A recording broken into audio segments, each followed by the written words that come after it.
Quem faz o B2B sabe, você que é B2C, né? Você É um tem mais difícil. desafio. Então, agora é sua vez de contar. Mas muito parecido, assim, a lógica e o timing, mas pra mim teve uma coisa muito...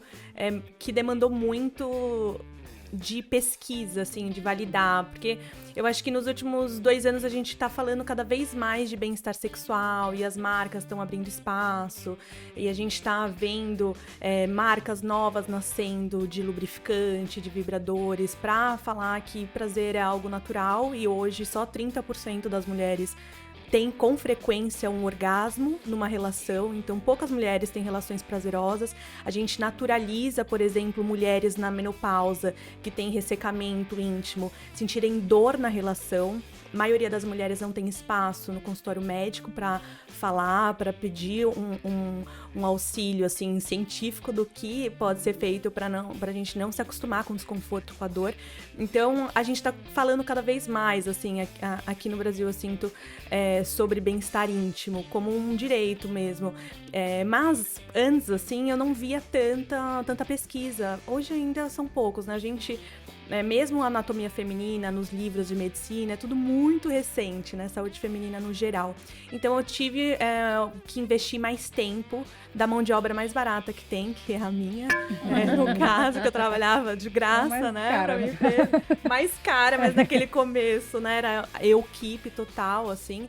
E aí eu comecei a fazer muita pesquisa. Então, não tinha uma pesquisa de pleasure gap, que é essa desigualdade do prazer nas relações entre homens e mulheres. E aí eu fiz um formulário online, bati na porta das blogueiras de sexualidade, elas divulgaram nos stories e assim, em 24 horas eu tinha uma pesquisa com 4.000 mulheres sobre o prazer íntimo e assim, era uma pesquisa que tinha 20 perguntas. Não era coisa rapidinha, Nossa. né? Super sobre intimidade, como elas sentiam prazer. Mas era anônimo também, né? Então as pessoas sentem Não mais... era anônimo, Não a gente era tinha anônimo. e-mail dessas pessoas, assim.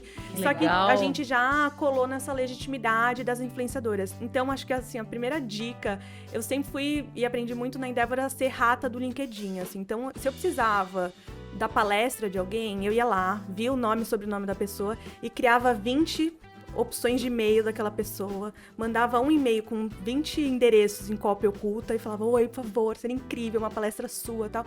E aí tinha gente que respondia, que topava, tinha influenciadora que topava, tipo assim, essa menina aqui, tô fazendo uma pesquisa, tipo, com prazer, vou divulgar. E aí tinha 4.000 respostas, assim. Eu lembro quando eu recebi essas respostas, eu chorei de emoção com a planilha, assim.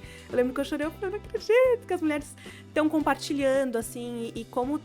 assim, faltam espaços para falar de intimidade a tal ponto de você receber um link para um formulário e precisar falar, assim, é um assunto que a gente precisa falar e precisa de espaço. Então, esse foi a primeira etapa de pesquisa, assim, quantitativa, que é um formulário de graça, assim, no Google.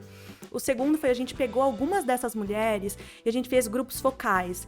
Então, como é um tema que a gente não conversa muito, Isso que eu ia perguntar. eu não converso muito, eu não tinha tanta familiaridade. Depois que eu comecei a estudar, que as pessoas vêm falar, ai, Marília, você trabalha com isso? Então, tá acontecendo isso comigo e tal. Mas a gente não tinha muita referência de fato, as mulheres usam vibrador? Onde elas guardam? Onde escondem? Em que situação? Em que momento do dia? Que tipo de vibrador elas têm? Onde, assim, não sabia, né? Então a gente fez grupos focais, onde a gente selecionava uma mulher e ela trazia 2 amigas e as bolsinhas, assim, de vibradores. E a gente fazia uma conversa numa sala entendendo, assim, o que era aquele uso de vibradores para mulheres que eram casadas, que eram bi, que eram, dependente da orientação, do estilo de vida, de onde elas estavam, assim, muita coisa, assim. E a gente começou a virar nerd, assim, sabe, desse comportamento.